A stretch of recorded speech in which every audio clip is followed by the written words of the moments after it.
Hello, mambo vipi? Karibu sana katika mwendelezo wa simulizi zetu kutoka hapa More Simulizi. Simulizi zetu ya leo wanaita Nilimpenda Binti wa Adui Yangu. Mtunzi ni Pendo Charles, nami ni msimuliaji wako, langu jina naitwa Salki. Kuita Mr. Solman inakuwa noma zaidi. Karibu. Katika mji mdogo wa Napelu uliopo ndani ya nchi ya Kingdome, kulikuwa na mauaji ya kutisha, uvamizi, ujambazi na kadhalika. Watu wengi walikufa kwa kutekwa na kisha maiti zao kuteketezwa barabarani, zikiwa zimeharibika vibaya, huku zingine zikiwa zimetolewa baadhi ya viungo vya mwili. Uongozi wa jeshi hilo la nchi ya Kingdome unaandaa msako mkali kuwasaka wauaji hao. Wapelelezi karibia wote waliotumwa hawakufanikiwa misheni zao zaidi ya maiti zao kuokotwa barabarani. Uongozi wa jeshi haukutaka kukata tamaa, uliendelea kutengeneza mbinu mpya ili kuwashika wauaji hao. Ndipo wakachaguliwa wapelelezi vijana wawili tu, Pasco na Nestor, ili kuwakamata wauaji hao. Wanafanikiwa kuwekewa chip location ambayo itasaidia kufahamu walipo pale watakapofanikiwa kuwakamata wauaji au watakapoferi misheni hiyo. Baada ya kila kitu kukamilika, jioni moja kila kitu kinaandaliwa vizuri, wanapatiwa vitu vyote muhimu, wanapandishwa kwenye helikopta hadi pembezoni mwa mji wa Napelu, kisha wanaachwa katikati ya mazingira ya kutisha katika mji huo mdogo. Pasco na Nestori ndani ya mji wa Napelu wakiwa wamevaa kawaida tu, walitembea kwa tahadhari hadi eneo ilipo barabara ili kutafuta nyumba za wageni. Njiani wanakutana na wamama wakiwa wanatoka kujitafutia riziki. Shikamoni, wanawasalimia. Marhaba vijana, wanajibu wamama wale kwa hofu. Kisha Nestori akamruhusu Pasco aongee. Tunaomba mtusaidie kupata nyumba za wageni maeneo haya, alisema Pasco kwa ustaarabu. Ni kule chini, nendeni mtapata, ila msitembee usiku, wanaua watu huku, alisema mama yule huku akiwa na hofu. Tunashukuru sana mama, walisema, kisha kuachana na hawa mama kuondoka walipoelekezwa, huku wakitafakari zaidi juu ya misheni yao. Wanafanikiwa kupata nyumba ya wageni inayoitwa Nguvu Mali Guest House. Walilipia nyumba, kila mtu na chumba chake. Msimamizi wa gesti hiyo alikuwa binti mrembo wa sura, mrefu, shingo ya Kinyarwanda, pua ya Kisomali iliyovutia. Kila macho ya mwanaume rijali yalipomtazama, basi yaliacha bubujiko kubwa. Naitwa Rehema, karibuni sana wageni, mkiwa na shida mtanijuza, alisema binti huyo kwa sauti ya heshima na yenye busara. Pasco na Nestori wakapanga ratiba zao vizuri, kisha wakaagana na kila mtu kwenda chumbani kwake kupumzika kwa makubaliano ya kukutana usiku.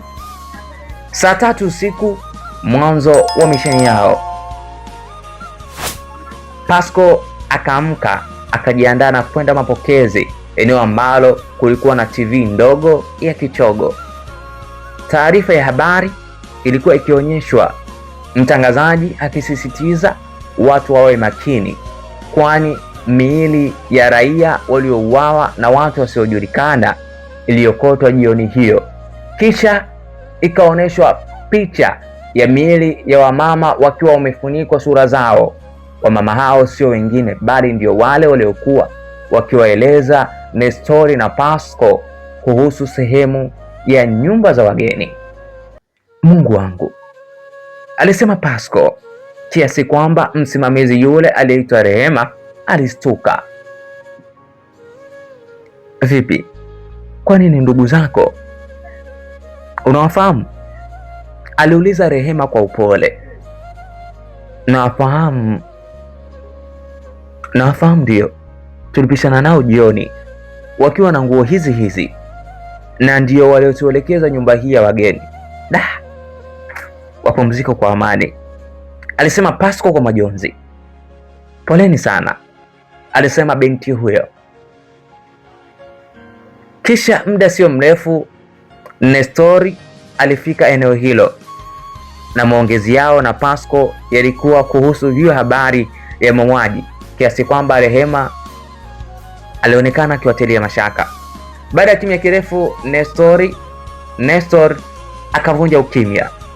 Samahani madam, tunahitaji chakula. Je, tunaweza kupata muda huu? Kwa muda huu hapana, mmechelewa. Labda niwapikie kisha mtalipia kidogo, maana ndo naandaa chakula, alisema binti huyo. Okay, sawa, haina neno, alijibu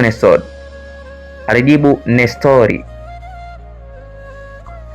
Nusu saa wakakaribishwa chumba maalum, chumba special kabisa kwa ajili ya kupata chakula. Walipatiwa wali, nyama na mboga za majani, kisha wakaanza kula pamoja na binti huyo. Chakula ni kitamu sana, tunashukuru, alisema Pasco. Asante sana kwa chakula, alisema Nestori. Walipomaliza walijiweka sawa na kupumzika, kuruhusu chakula kijichakate vizuri tumboni. Eti samani, kuna pabu yoyote eneo hili? aliuliza Pasco. Rehema alionekana kuwa na wasiwasi zaidi, kisha akawajibu, kwa hapa ipo pabu moja tu, ila ni hatari kwa usiku huu. Oh, sawa, hakuna tatizo, ila tunahitaji tu kwenda kujiburudisha, alisema Pasco. Okay, ngoja niwaitie bodaboda wapeleke, ila msichelewe, alisema Rehema. Wote walijibu, tunashukuru. Walifanikiwa kupelekwa hadi Nguvumali pub. Muda huo watu walikuwa wachache mno, wengi walikuwa na wanawake zao. Pasco na Nestori wakatafuta sehemu na kukaa, wakaagiza soda baridi. Eneo hilo ndio mwanzo wa misheni yenu, kaeni tayari, maadui zenu wanaweza kufika muda wowote. Naombeni muwe makini na vifaa vyenu. Zilisikika sauti katika radio speaker ndogo zilizokuwa masikioni mwao. Bila shaka ujumbe ulikuwa unatoka kwa bosi wao jeshini. Walikaa hadi saa 6:30, ndipo kundi la watu liliongozwa na mzee wa makamo liliingia na kuketi karibu yao. Wakaanza kuongea mambo yao ya kazi. Chip location zao zikaanza kutoa mwanga mwekundu, ishara ya eneo hilo kuna watu hatari wanaotakiwa kuatia katika mikono ya sheria. Pasco akampa ishara na Nestor akasimama, akaenda counter kulipia. Nestor akampa ishara Pasco watoke nje. Nestor akapita mlango wa chooni, akaruka fensi. Pasco akapita mlango wa kawaida, wakakutana nje. Mpigie haraka yule bodaboda atufate, alisema Nestor. Wakati Nestor akijiandaa kumpigia bodaboda, Rehema alimpigia Pasco. Boda nakuja haraka huko kuwafata, muda umeenda sana, alisema Rehema. Okay, sawa, tupo nje tunamsubiri, alijibu Pasco. Pasco alikata simu huku akitafakari mengi. Mbona huyu binti? Cha ajabu boda yule alivaa nguo sawa na wale vijana walioingia na yule mzee ndani ya baa. Walijawa na hofu walipoona wanakaribia katika ile gesti. Kidogo walipata amani. Samani kwa kuchelewa madam, alisema Pasco. Msijali, kikubwa mpo salama, alijibu Rehema huku akifungua geti la nyumba hiyo ya wageni. Baada ya siku kadhaa, mission ilikuwa kali mno. Tayari walishagundua adui yao mkubwa, yaani mkuu wa wauaji ndani ya ule mji wa na Peru ndiye mmiliki wa hiyo Nguvu Mali Guest House pamoja na ile Nguvu Mali Pub. Wakaweka mikakati kabambe ya kuanasa, ikiwemo Pasco kujenga ukaribu zaidi na Rehema ili afahamu kuhusu mtu anayeitwa Nguvu Mali. Hawakuishia hapo. Wakategesha kamera katika ile pub na hiyo guest house. Siku waliopanga kuanza mission rasmi, network inakata mji mzima wana Peru. Kila kitu kinakuwa mikosi kwao, kwa maana vitendea kazi vyao vinahitaji zaidi network. Chip zao zinakuwa hazina kazi tena. Sasa inabidi mjilinde wenyewe tu pasipo na msaada wowote. Kabla ya network kukata, waliwasiliana na kitengo cha mtandao jeshini kuuliza tatizo zaidi, maana network ilikuwa ikiwaka na kupotea. Wakaambiwa kuna hitirafu itatokea, wasikate tamaa, kwani ndio wapelelezi pekee waliobaki na wanaotegemewa kurudi na ushindi. Hayo ndio yalikuwa mawasiliano yao ya mwisho na uongozi wao. Penzi la chipuka zidi ya Pasco na Rehema. Siku zote wakiendelea na misheni zao. Lengo la Pasco ni kujenga ukaribu na Rehema lilikuwa ni kufahamu kuhusu mzee Nguvu Mali, maana akili yake ilimwambia binti huyo atakuwa anajua mengi sana kuhusu mzee huyo. Ukaribu huo ulimfanya ashinde kuzizuia hisia zake kwa Rehema. Alimpenda sana binti huyo. Wakaanza mahusiano yao rasmi. Nestori alijitahidi kumshauri Pasco kuachana na mapenzi kazini, lakini tayari kijana alikuwa amezama ndani ya kina kirefu cha penzi la binti Rehema. Pasco na Rehema wakaanza kuishi ndani kama mke na mume pasipo wazazi wao. Walipika na kupakua. Rehema alikuwa ni binti wa mzee Nguvu Mali. Alimfahamu vyema baba yake. Siri zote za baba yake aliweza kuzifahamu. Lengo la Rehema kuanzisha mahusiano na Pasco ni kuchunguza misheni yake, maana tayari alishamuhisi kuwa ni usalama wa taifa au mpelelezi.